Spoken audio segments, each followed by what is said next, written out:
Olá pessoal, eu me chamo Chádia Frache e começa agora mais um episódio do Bora Falar de Saúde, um podcast produzido pela Sensa Manaus com o intuito de levar para você melhor informação de uma maneira simples, para que você consiga cuidar de si e de quem você ama. Hoje o nosso tema, além de muito importante, é extremamente desafiador. Nós iremos conversar sobre a malária, uma doença que, mesmo sendo secular, ela ainda é um problema de saúde pública e um grande desafio para o nosso estado, para a nossa população. E para esse bate-papo, eu estou aqui com a nossa convidada, a enfermeira epidemiologista Viviana Almeida, que é gerente da Vigilância Epidemiológica da Sensa Manaus. Viviana, muito bem-vinda ao nosso podcast, é um prazer ter você aqui. Hoje a gente conversa sobre malária, não é isso? Isso, eu que agradeço a oportunidade de estar aqui para falar de um tema tão importante para a saúde pública do nosso município.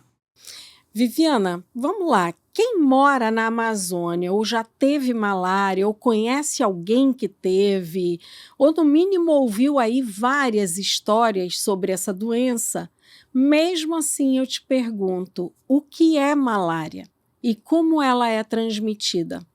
Então, a malária é uma doença infecciosa grave, né? Infelizmente negligenciada, banalizada pela própria população. É uma doença que, se não for tratada, ela mata, requer cuidados importantes e um tratamento adequado. A malária é transmitida pela picada de um mosquito, nós vamos falar mais dele na frente, e que pica uma pessoa que está com a malária, se infecta e leva para outra pessoa sadia. Esse é o ciclo da doença. Então, só picam as fêmeas do mosquito, que precisam do sangue para amadurecer os ovos, né, os seus ovos, e o mosquito da malária tem uma predileção pelo sangue humano. E assim, Viviana, mesmo essa doença sendo secular, ela existe há séculos, por que mesmo assim ela continua sendo um problema de saúde pública onde a gente ainda não encontrou uma solução definitiva para isso? Bem, antes de responder, é importante a gente ressaltar que a malária é uma doença rural. Então, no Brasil, 90% dela está aqui na região amazônica. Então, o mosquito da malária, diferente do da dengue, ele gosta de sombra e água fresca. Então, ele gosta de rios e igarapés, uma água que tem baixo fluxo de corredeira. Ele gosta de ambientes mais com sombra, né? Então, ele não se cria em qualquer tampinha de garrafa como o mosquito da dengue. Ele precisa ter um ambiente adequado para colocar os ovos. O mosquito da dengue coloca, por exemplo, os ovos na parede dos recipientes, na parede dos vasos, na parede da caixa d'água. O da malária não, ele coloca em cima da água e esses ovos têm como planadores, que fazem com que o ovo fique flutuando na água. Então, ele busca ambientes onde tem muita riqueza de alimentos para essa larva, porque vai sair desse ovo depois para se alimentar, e onde tem poucos predadores, onde não tenha muitos peixes, por exemplo, que vão se alimentar dessas larvas. Então, isso faz com que, para a gente, seja desafiador, porque nós estamos no meio da floresta.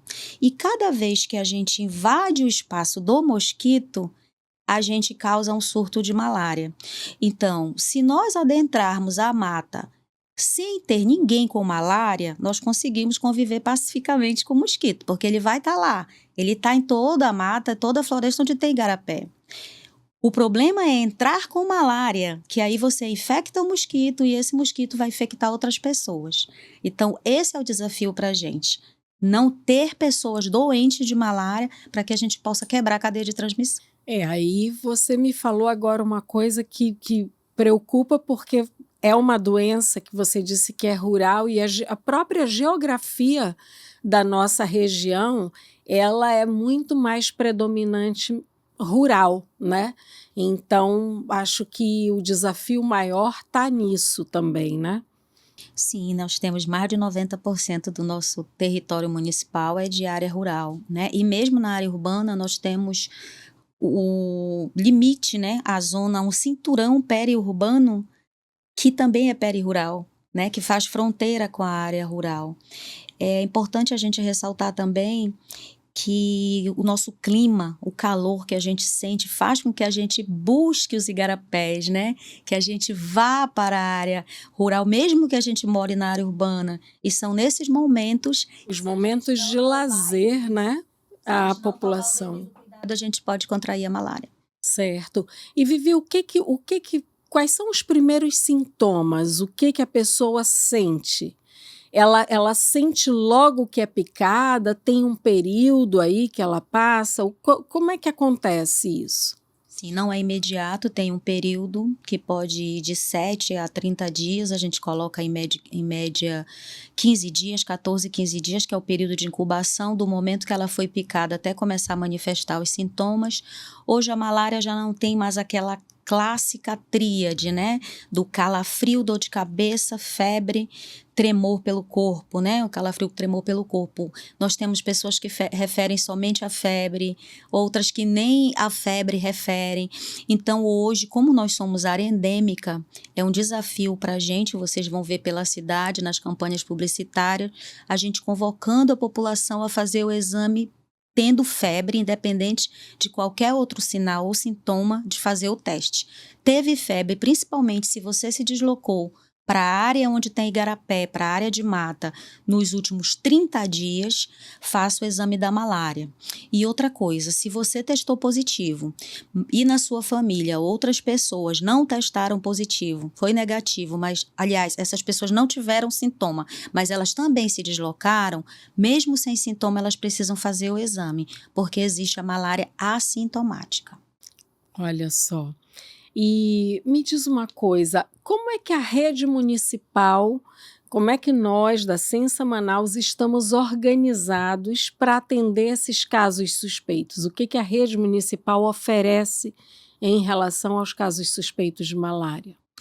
Manaus sempre teve a zona rural com todas as suas unidades, 100% das suas unidades oferecendo o teste para malária, que era a gota espessa, que é o padrão ouro, que é o exame da lâmina, né, que fura o dedo, faz a lâmina, principalmente com nossos agentes de endemias. Então, nós tínhamos 29 unidades na área rural fazendo o exame. A partir desse ano, em abril, nós ampliamos a rede. Hoje nós temos 80 unidades fazendo o diagnóstico da malária, tanto da gota espessa quanto do teste rápido, porque a gente convida a população a fazer o teste independente de onde ele more. Então, eu moro na Zona Sul, moro na Zona Oeste, mas eu tive febre, eu tenho as unidades de referência para fazer o exame. Porque se eu tive febre e eu me desloquei para essas áreas, pode ser malária. Né? Agora, nós sabemos que 70% das febres que nós temos não é malária, principalmente se a gente não foi para essas áreas. Mas, como nós somos área endêmicas e nosso foco é eliminar a malária, a gente pede que todo mundo faça o teste. Inclusive, ele é protocolo em qualquer unidade de saúde que você chegue com febre, tem que fazer o exame para malária, antes de qualquer outro diagnóstico. Certo. Mas é visto também casos de contrair essa doença em área urbana, hoje em dia? Nós não temos a transmissão da doença na área urbana. Nós temos pessoas que moram na área urbana que contraíram malária ao se deslocar para a área rural de Manaus ou para o interior do estado. Transmissão dentro da cidade nós não temos. Mas como nós temos áreas de preservação, áreas verdes dentro da cidade, garapés, lagos, até tanques de piscicultura de algumas unidades urbanas, nós podemos ter transmissão na área urbana porque tem a presença do mosquito nessas áreas sombreadas, né? Então, se tiver pessoas doentes lá, elas podem ali ter um surto de malária. Mas hoje nós não temos essa transmissão na área urbana. Nós temos nessa área de invasão, tivemos agora um surto nessa região do Tarumã, né? Estamos agora com um surto numa invasão próxima ao ramal do Brasileirinho no leste. Então, são áreas que há uma entrada não planejada na área de mata, onde vai com certeza ter surto de malária. Desmatamento desordenado, né? Tá. E aí a pessoa se deslocou, foi lá, passou 15 dias, começou a sentir o quê? A primeira coisa. Geralmente a primeira queixa é a febre, né? A dor de cabeça, a febre. Dor no corpo. Dor no corpo. Algumas pessoas evoluem com diarreia, com vômito, né? Dor abdominal. Falta de apetite. Sim, algumas pessoas relatam falta de apetite. Tudo que está relacionado à parte de defesa do organismo que começa a dar sinal de alerta que tem alguma coisa errada. Tá, e a partir desse momento começou a sentir isso, procura onde, procura o quê, qual é a porta de entrada que é a primeira coisa que essa pessoa vai e por que é importante ter um diagnóstico precoce? O que isso influencia? Então, a porta de entrada hoje, ela depende de onde a pessoa mora, né? Então, as pessoas que moram na zona rural, elas têm as unidades funcionando só de segunda a sexta. Então, se nesse período elas tiveram sintomas, elas podem procurar o posto de saúde, a UBS, na área rural, ou mesmo as bases de endemias que tem na área rural, que é onde ficam nossos agentes que fazem o exame, que tem microscopista. Todas as UBSs de área rural tem o microscopista Sim. E tem o exame para saber. E tem o teste rápido também. Tá. Que os microscopistas levam, né, nos ramais que eles entram com os motoqueiros. Na área urbana, elas, dependendo do quadro que elas apresentarem, se for somente a febre ou mal-estar, as nossas UBSs hoje na área urbana fazem o teste rápido para malária. Nós temos hoje 79 unidades fazendo o teste em Manaus. Fora as unidades da Sensa, tem os SPAs, né, que não devem ser procurados se a pessoa tiver apenas com febre, tiver uma urgência básica, que a gente atende nas nossas UBS. Mas também os SPAs e pronto-socorros fazem o exame para malária. Todas as unidades do estado também fazem. Então, teve o primeiro sintoma, é importante procurar por quê? Porque a pessoa que não inicia o tratamento, ela fica infectando mosquito. Então, enquanto ela não inicia tratamento, ela está mantendo a cadeia de transmissão onde ela está. Se ela morar onde tem mosquito, a situação é muito pior. Então, quanto mais rápido ela procurar o atendimento, melhor, porque ela trata, fica bem e também não transmite, não serve de fonte de infecção para infectar outras pessoas. Bom, então é importante deixar claro aqui para você que na área urbana, ou seja, na nossa cidade, nós temos aí 79 UBSs que fazem o teste de malária. E aí é interessante que você procure os endereços aí nos sites oficiais da Sensa, né? Esse tratamento precoce, Viviana, melhora não só a cadeia de transmissão, mas em relação ao paciente, existe alguma diferença dele começar o tratamento precocemente ou tardiamente? A doença tende a piorar, a agravar se ele demorar a começar a tratar? Sim. Com certeza quem já teve malária ou conhece alguém que teve já ouviu falar, ele está com uma cruz, com 2 cruzes, né, de malária. Isso. Então aquele paciente que está iniciando o quadro, quando ele faz o exame, aparece no resultado meia cruz, né? Quanto mais tempo ele passa, mais cruzes vai aparecer no exame, que é a quantidade de parasita enxergado na lâmina, por campo. Então, quanto mais cruzes, pior. Se esse paciente não tratar logo, ele vai piorar. Então, o calafrio que ele sente é o momento que as células se rompem e começa a jogar parasita na corrente sanguínea. Então, nesse momento que ele tem essas crises, é o momento que a quantidade de parasitas vai dar muito alta lá no sangue. Então, quanto mais parasita ele tiver, esse sintoma do calafrio vai ser cada vez pior, podendo levar o paciente à prostração, ele ficar grave, e aí vai requerer internação, e aí pode, principalmente aquele que está tendo malária pela primeira vez. Certo. Viviana, eu gostaria que você comentasse agora com a gente aqui, com o nosso público, sobre as novidades no tratamento da malária. O que a gente tem de novo aí, o que representa um avanço no tratamento dessa doença hoje? Em Manaus, nós temos 2 tipos de malária, né? A malária vivax e a falciparum. A malária vivax, ela precisa do tratamento das formas que ficam no fígado. Então, nós temos um medicamento que trata as formas do parasita que estão no sangue e a outra que trata o que está no fígado. E essa que trata o que está no fígado, que é a primaquina do tratamento tradicional, ela tem que tomar por 7 dias. Então, ele toma 3 dias da cloroquina, que é o tratamento para as formas sanguíneas, e 7 da primaquina. Acontece que muitas vezes esse paciente, quando ele toma só as 3 doses de cloroquina, ele já melhora, porque é a forma que está na corrente sanguínea. Por ele não estar mais sentindo os sintomas, ele acaba não tomando o tratamento correto. E com isso, a malária fica guardadinha lá no fígado e aí pode voltar. E aí é a recaída. Aí, em vez de tratar por 7 dias, ele vai ter que tratar por 14. Então, o novo tratamento da malária para a Vivax, que é a tafenoquina, ela traz esse tratamento para as formas do fígado em dose única.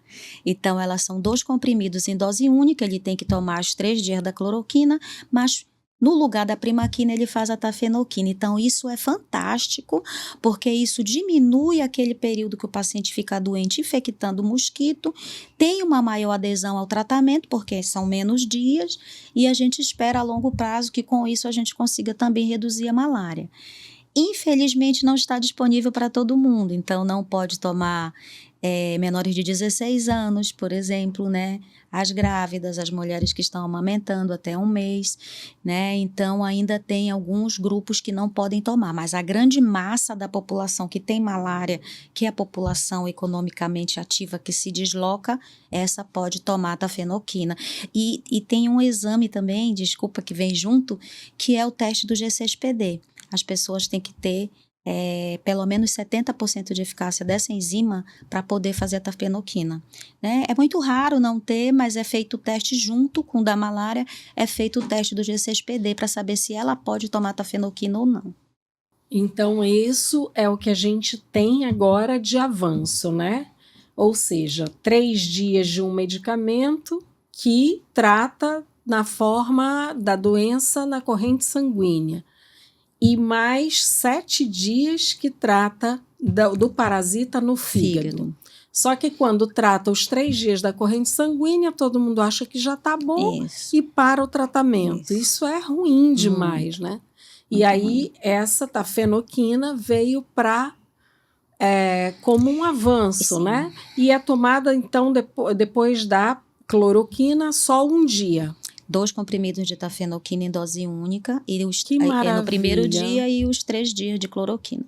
Perfeito, perfeito.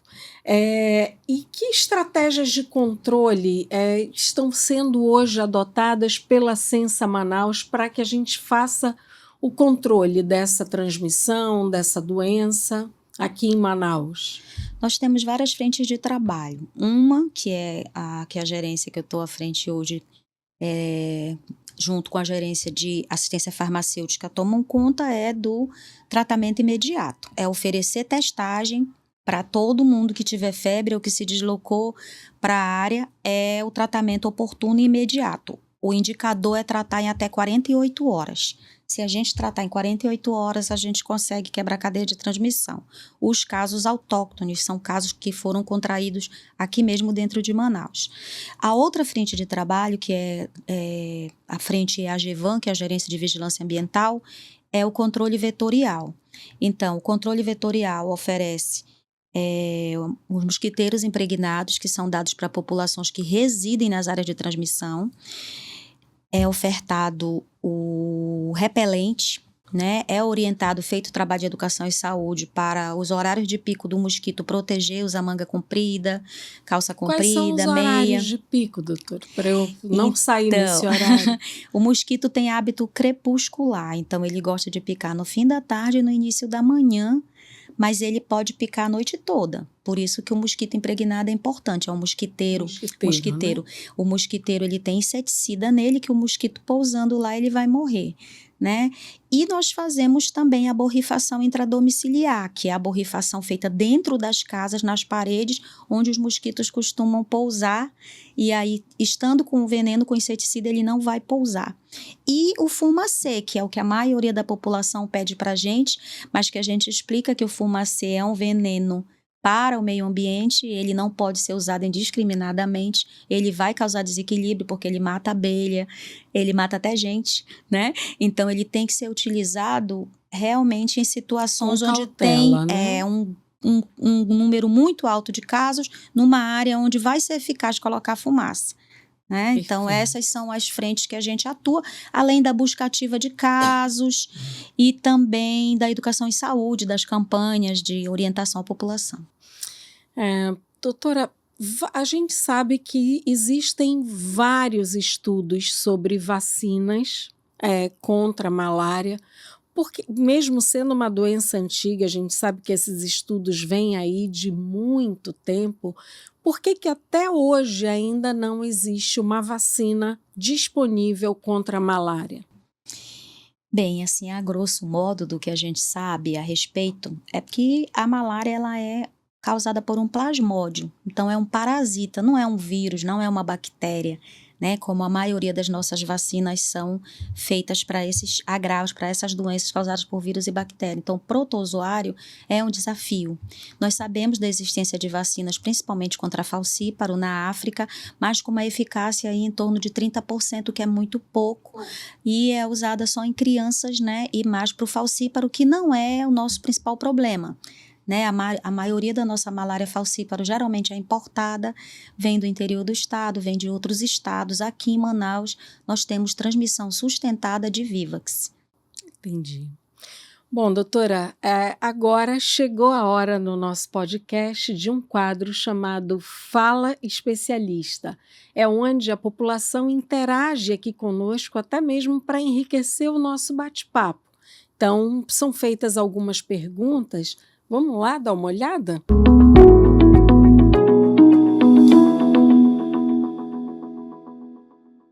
A minha dúvida é, o mesmo mosquito da malária é o mesmo que transmite a dengue? Olha aí. Não é o mesmo mosquito.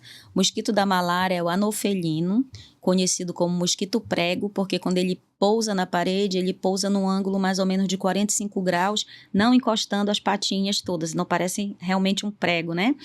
Então, ele é rural, como a gente falou, não tem hábito urbano. O da dengue, que todo mundo conhece, que é o famoso abençoado Aedes aegypti, ele é mais urbano, né? Eu chamo de que é um mosquito galeroso, que ele se cria em qualquer lugar, tampinha de garrafa, caixa, qualquer coisa que acumule água, ele se reproduz. O mosquito da dengue é o mesmo da febre amarela, que também tem, nós não temos mais na área urbana, temos na área rural, mas não é o mesmo da malária, são totalmente diferentes, com hábitos diferentes e transmitem também doenças diferentes. Diferente, perfeito. Vamos lá, próxima pergunta? Tenho uma dúvida sobre a malária. A malária, ela é contagiosa entre as pessoas? E aí, doutora? Então, nós sabemos que é possível ter a transmissão da malária por transfusão, né? Tanto que o Hemoan, como protocolo, ele faz o exame da malária nos doadores, que é o exame do RT-PCR, que ano passado nós tivemos uns 9 casos, mais ou menos, que as pessoas não têm sintomas, mas não é pela gota espessa. Então, é possível. Por isso que é feito o exame antes da doação e aqueles que dá positivo, eles não vão poder doar o sangue. Mas não é registrado, não tem registro aqui na nossa região, transmissão pessoa a pessoa. Precisa passar pelo mosquito por causa da forma, né? Que ela é uma de infecta o mosquito e outra que infecta as pessoas. Então, só pegando um gancho dessa fala do Hemoan, mito ou verdade que quem já teve malária não pode doar sangue?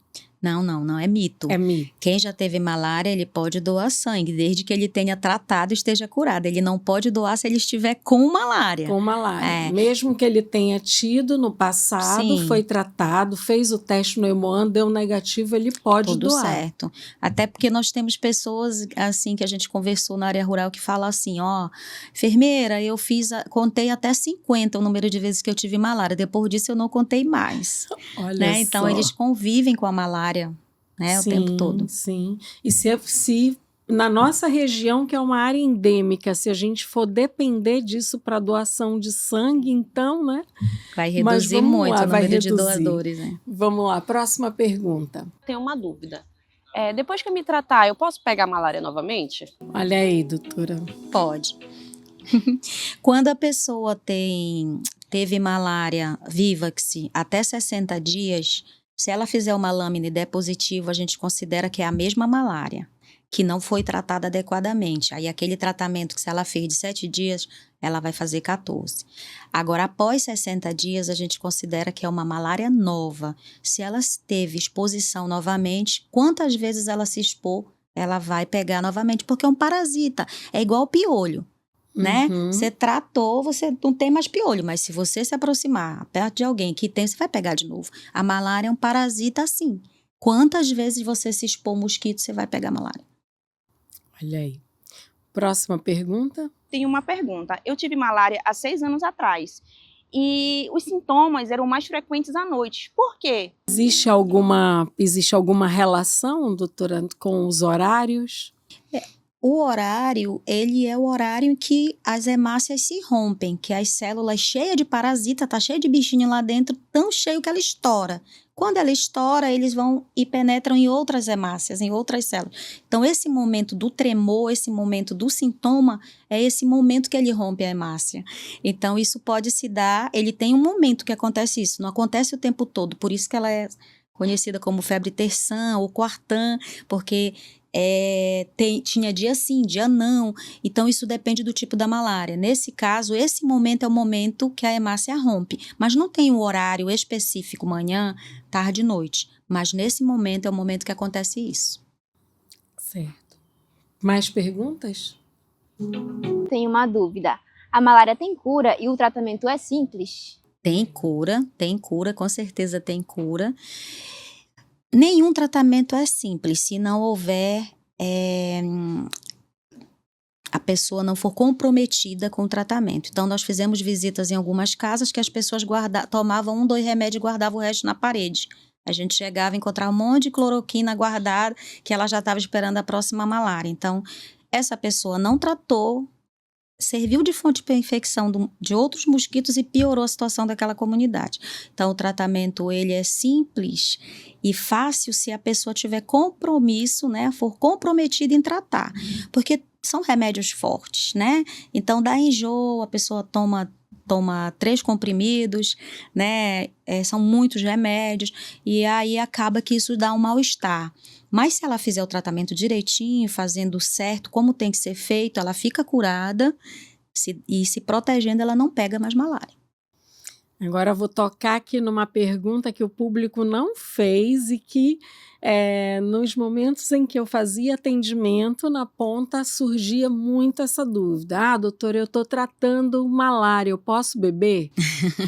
Geralmente eles perguntam sobre bebida alcoólica, né? E a gente vê que a malária é uma doença que afeta o fígado. Sim. Existe uma contraindicação sobre isso? Não é que o álcool contraindique em si o tratamento, é que a pessoa já está com o fígado prejudicado da malária, os parasitas todos lá, e já vai tomar remédios fortes, se ela ainda vai acrescentar mais o álcool aí, vai ser pior, né? Inclusive a malária grave, ela pode acontecer ruptura de baço, tanto mecanicamente, como por qualquer trauma. Então, é uma malária grave. Então, o fígado fica bastante, né, também comprometido. Então, a gente não aconselha que beba durante o tratamento. A gente não aconselha que beba em nenhum momento da vida, não, que né? exagere, né, na bebida. E doente com malária, qualquer tratamento medicamentoso vai sobrecarregar o fígado, né?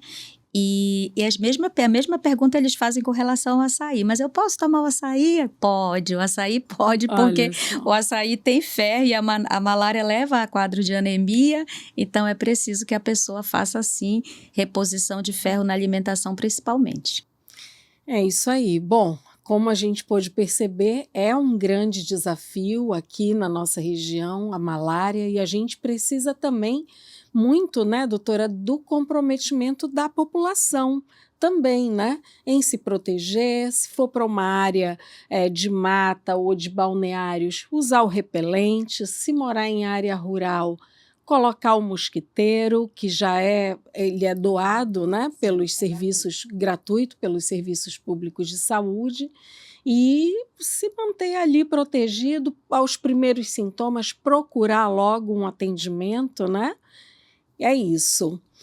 Mas, dito tudo isso, a gente entra agora num quadro que chama Espia Só, onde a gente, embora ter falado muito sobre o assunto, traz também muitas curiosidades sobre o tema. Fica de olho.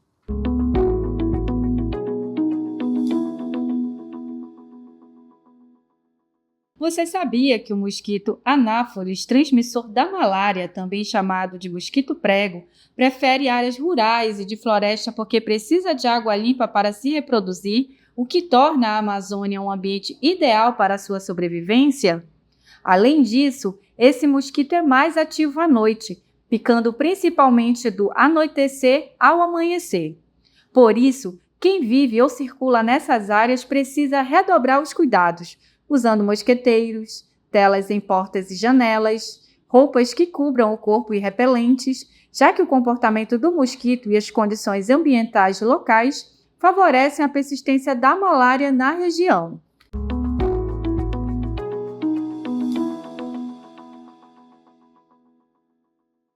Ou seja, Viviana, muita informação foi dada aqui, né? Mas é importante a gente dizer que todo mundo que mora em áreas próximas a igarapés, em áreas rurais e de mata, fique atento às medidas de proteção, não é isso?